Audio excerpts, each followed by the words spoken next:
À la tête d'une forte délégation de la Convention des démocrates chrétiens, hier à la Commission électorale nationale indépendante, CENI, Florentin Mokonda-Bonza, président du parti, a apprécié à sa juste valeur les échanges que mène le président de la centrale électorale avec les partis et regroupements politiques, en vue d'assurer la transparence du processus électoral. Il a profité de cette occasion pour conseiller à Corneille Nangaa de rétablir la confiance entre les acteurs politiques, principaux compétiteurs des élections à venir.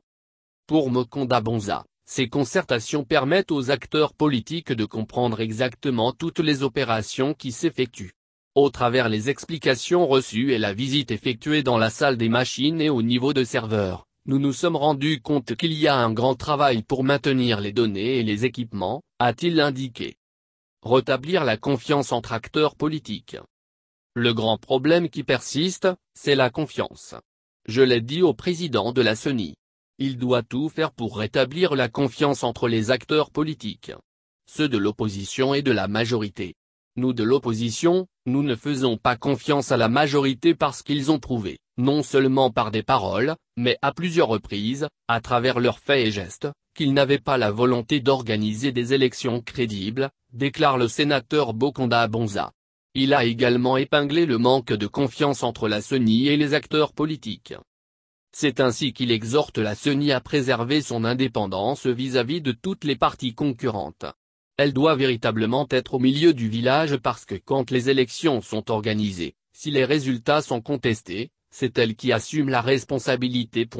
Elle doit tout faire pour recréer la confiance pour que, si demain il y a élection le 23 décembre, le peuple congolais se retrouve en face d'un nouveau président réellement élu, a martelé le président de la CDC.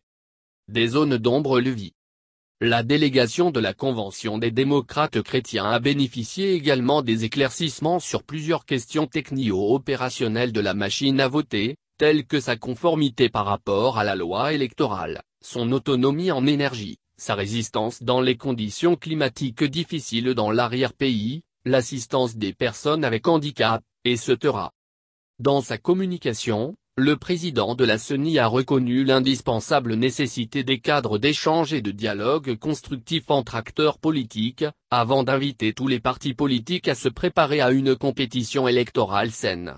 Corneille Nangaa a aussi fait savoir à ses interlocuteurs qu'à ce jour, plus de 100 000 mineurs et doublons ont été déjà identifiés grâce aux opérations d'adjudication.